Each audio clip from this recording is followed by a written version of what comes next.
Hi, everyone. Welcome to the Silver Years. My name is DK, and I'm very happy to be here. And I humbly thank you for joining me. Okay, today is a new segment of My Story Time. Now, for those who don't know, My Story Time is where I tell stories from my life as I experience them. Stories that make up my story, not his story. Stories that are authentic and unique to me and my experiences.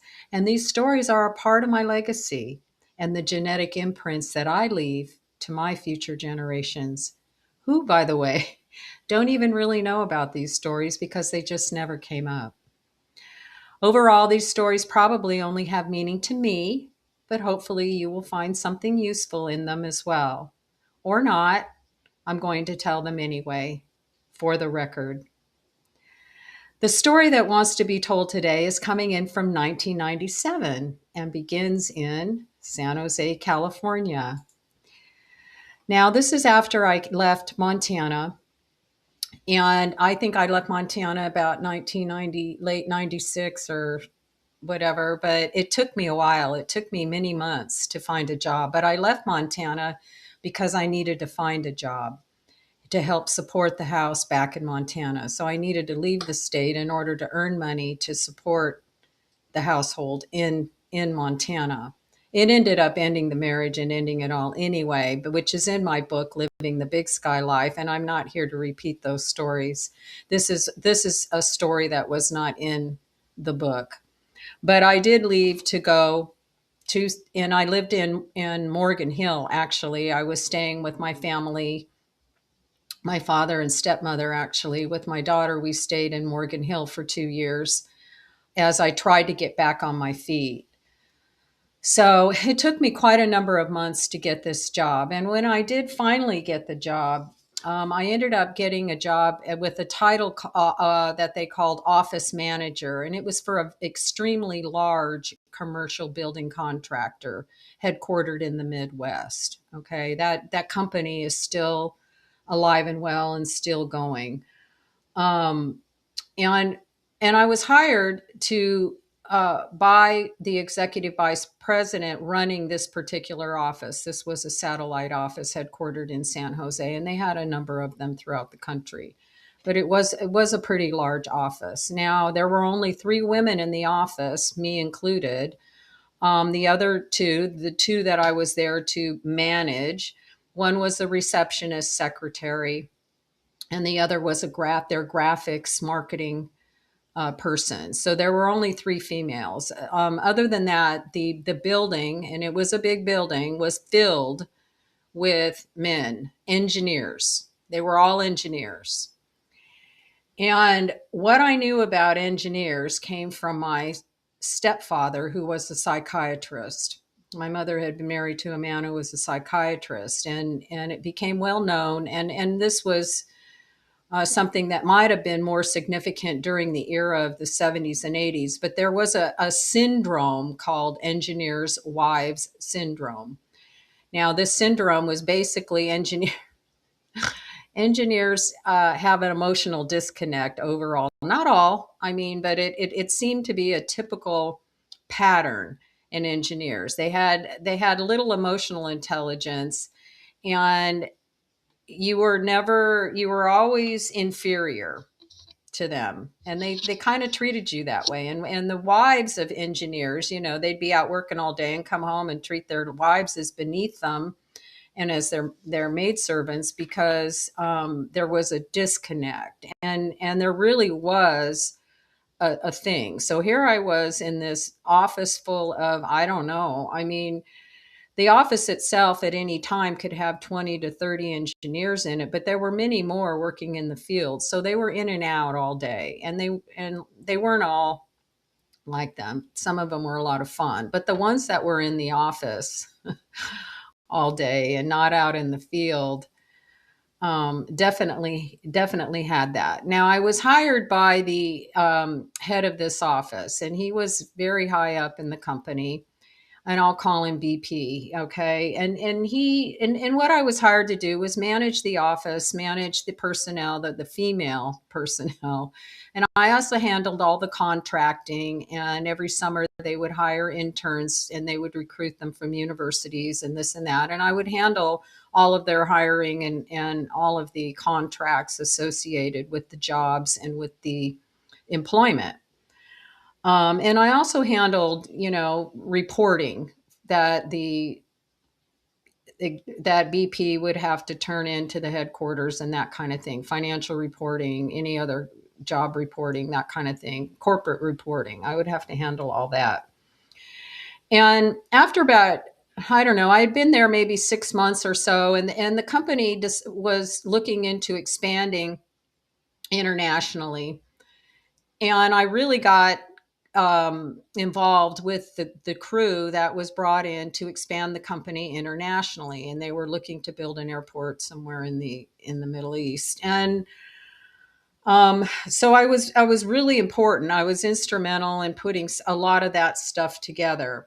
But in it, and I really enjoyed it actually. The job itself was like, but I got it kind of grew on me, and I really liked the prospect or the possibility of dealing with international clients. So I was very involved in that. And after about a year, I told BP that I would like to expand and go into that department and become an instrumental part of it. And I was basically told to dream on.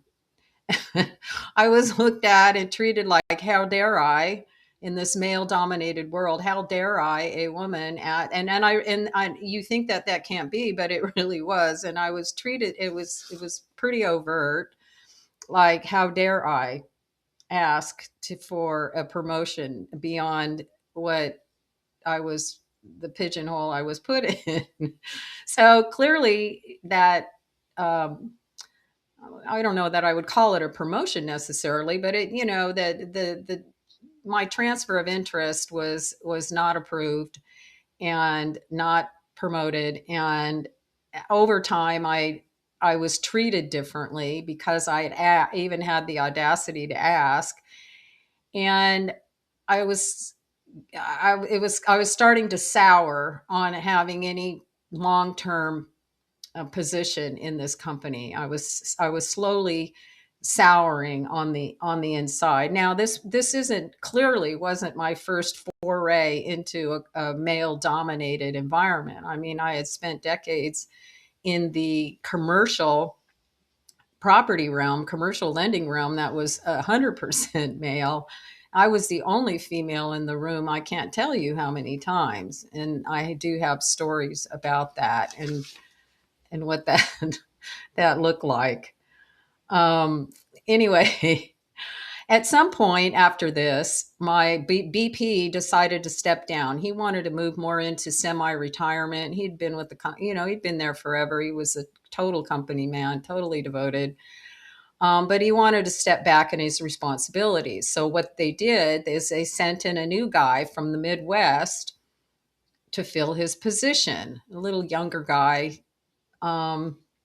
Not young, but they brought in this guy from the Midwest, and I didn't know anything about him. I didn't know anything. They just brought him in and said, "Okay, now you're gonna do for him what you did for BP." And I'm like, "Okay," and but this guy who I didn't know anything about, what I learned very quickly is he definitely had stars in his eyes. He would chase after any party or any gathering where he thought there might be, celebrity influence or anything like that. He was very much into um, prominence through connection, and maybe that's how you excel. I don't really know.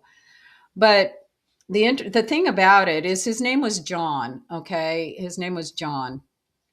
And he needed a letter. He needed me to write a letter. So I prepared a letter, some sort of communication for something he needed to do.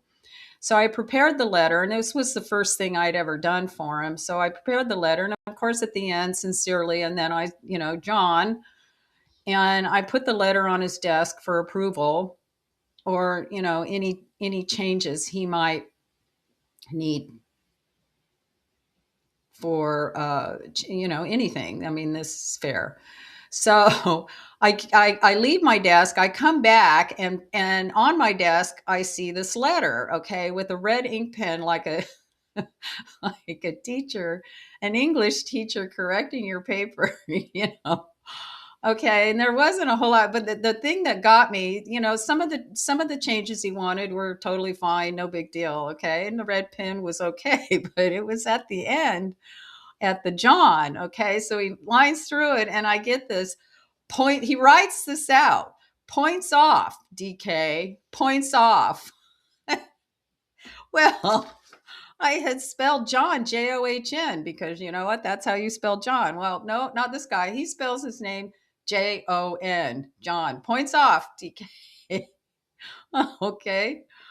All right. Well, it didn't get any better over time. I mean, yeah, I got the Jon right, but and then every time I would do a report, and I would have to punch holes in it and prepare it for a notebook folder that everything was kept in as record keeping.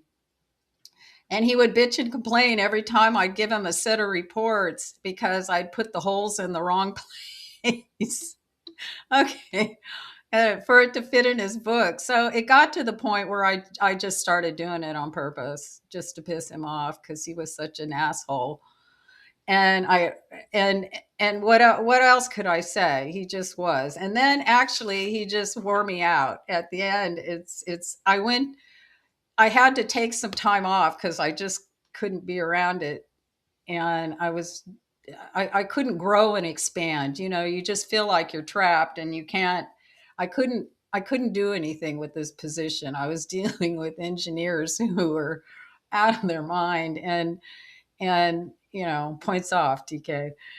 So when I went to stay with my friend, my Italian friend from Montana, Sunny, she was living on Russian Hill at the time, so I went to stay with her in San Francisco for a couple days, and I was just bitching and moaning, and just tortured at the prospect of having to go back to this job. And then I don't know, something happened, something shifted me, and I decided that I was just done, and I couldn't do one more day. It was time to move along. And I did ultimately move along. Came back down to Southern California again, kind of like I did with Gog. Um, and I've been here. I've been in Southern California ever since. But at the time, it was time to leave Morgan Hill. It was time to leave my father's house. It was time to leave this scenario, all of it, all of it. So I don't know. I must have had a glass of wine or two, but I decided I was done. So while I was at Sunny's, I whipped up a resignation letter, except I wrote it to Dear John, John. Dear John, I quit. Oh, it wasn't quite like that. It was professional, but it was to Dear John. Okay, that was one part. But the other part was that we had an office that had a central hub, where you couldn't really see it when you walked in the office, but it had three fax machines, and the girl I managed in the front, the receptionist, the secretary, she had a fax machine up there too. So there were like four fax machines, and they would use them during huge big bidding contracts. They probably don't really use the fax machine now, but because the internet was newer, now you would send your bid over in a PDF format or something like that. Everything was be faxed over. So during bidding for big jobs, those fax machines would be going 1,000 miles an hour. Faxes were coming in constantly, and we had people there monitoring those fax machines all the time, because everything was just coming in really fast. So what I did with my Dear John letter was that I decided, okay, I'm not going back. I just cannot go back into this space. So what I did is I faxed this resignation letter, my Dear John letter, to every fax machine in the office. So everybody would see it. Oh, that was probably not my finest moment. But I'll tell you what, it is one of the moments that makes me laugh harder than anything. It brought me some joy inside to be able to walk away. Points off, DK. Points off. I just every time I think of that, I think points off. Okay. Well, Mr. John just was going to have to find somebody else to pick at because it wasn't going to be me anymore. So, what do I have? Did I handle it? Well, I don't know. Maybe not, but maybe not my finest moment, but one of my best. One of my best. I have to say one of my best. And I'm going to So, in conclusion, and for whatever it's worth, this is my little protest against history, his story. This is me telling my story my way for the record. It's my story and I'm sticking to it. And you know what? I would love to hear your stories as well. Please feel free to share them in the comments if you want. Until next time, be well, choose love, and thank you for listening. Goodbye for now.